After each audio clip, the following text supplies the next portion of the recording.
Oo! Wala brother, hindi natatagal to. Hindi natatagal tong Perez. Sanay na sanay itong si Pedro Taduran sa ganitong uri ng fight, brother. Yung matira-matibay, patibay ng sikmura, palakasan ng stamina. Yan pong naka-blue trunks, brother, kanina pa po yan. Atake ng atake kay Perez ng Mexico. Ayan na, brother, hindi na going for the scorecards ang bakbakang ito. No?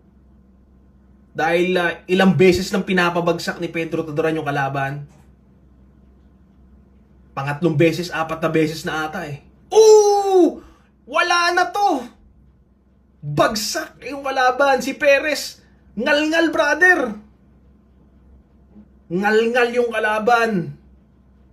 Wala na. Panalo na po. Eto, magdiwang tayong lahat. Share nyo to, brother, at mag-like ka dyan, no? Comment ka.